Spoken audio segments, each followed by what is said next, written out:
Greetings once again, Retreat Church. You know, it might sound weird to you in this day and age, but the Bible really does call us to an unnatural life within an unnatural community. And I know that that might sound kind of strange because we often decide what's right and wrong, good and bad, based upon what naturally comes to us, right? The way we naturally feel about things, our natural gifts, our natural abilities, our natural desires, our natural appetites and inclinations. And there's a lot of talk these days about being an authentic self and being true to who you are. And we kind of translate that into this kind of false idea that what comes natural to me is good on that basis and that basis alone. And though we say that about a lot of things in our culture today, I don't think that we really believe it. I don't think we really believe that in our homes, and I really don't think that we believe that internally within our own heart. I think a lot of us have a lot of internal kind of stress and anxiety these days over things that you might want to go do, or that you might feel you have the right to go do, or that you are free to go do, but yet there's something holding you back from fully expressing some of those. And some of us think that maybe those are cultural things that hinder us. Maybe there are some family opinions that you feel like are hindering you. And there's this massive kind of push in our culture today to get everyone to accept everyone based upon their natural inclinations and appetites. But I think somewhere deep down in our hearts and our minds, we know that that's just not a way to live. We understand that though we might sometimes want to be free to be and to do whatever we want, we know that other people that we're relating into, that if we give them that and they give us that, there's going to be some collisions going on. And I think that somehow we need to figure out a better criteria for living in a society together, where we work together, where we play together, where we shop together, where we do all of those things. And I know that you and I are free. We live in what we call a free country, right? With free speech and a lot of freedoms.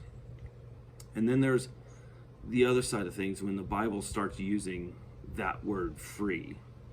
And what we mean in a political sense in America today is not what the Bible means by using that word freedom. For example, in Galatians chapter 5, we read this statement in verse 13. You, my brothers and sisters, were called to be free.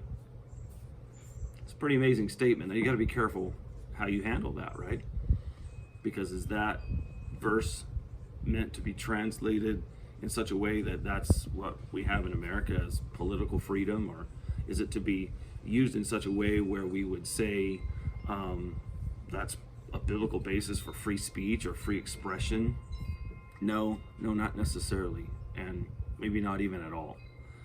But what that word means is that we are free from sin. We're free. And in Galatians specifically, they were talking about that they were free from the ceremonial aspects of the Jewish law. That those things that they had to do in order to be ritually pure, those had all been now satisfied in Jesus, and they were free from those. But then that verse goes on to say this, but do not use your freedom to indulge the flesh. That's a very interesting part of that verse, because though we are free from the ceremonial law, we are not free to go about and to do whatever comes natural to us. It was like the people of the first century were thinking, great, we're not tied down any longer by these ceremonial rites and rituals and these things to be clean in the eyes of God. We're free.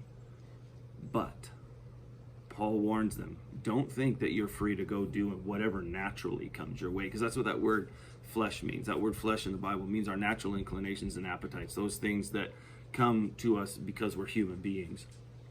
He says, don't use your freedom to indulge that. But then the verse ends this way, rather serve one another humbly in love. Now that's kind of where we get a little bit tied up, right? How do we do that? How do you serve me in love, and how do I serve you? How do I serve my family in love? Well, however we move forward in that, I do know that it's not going to be about indulging our flesh. I know that you're not going to love me by telling me to do whatever comes naturally to me. And I know I'm not going to love you by telling you to do what naturally comes to you. But we're going to have to love each other enough to hold each other accountable to a higher criteria of morality and of right and wrong. That you and I are going to have to do the hard work of challenging one another and loving each other enough to keep this warning before us to not use our freedom to indulge the flesh. God bless you. We'll see you next time.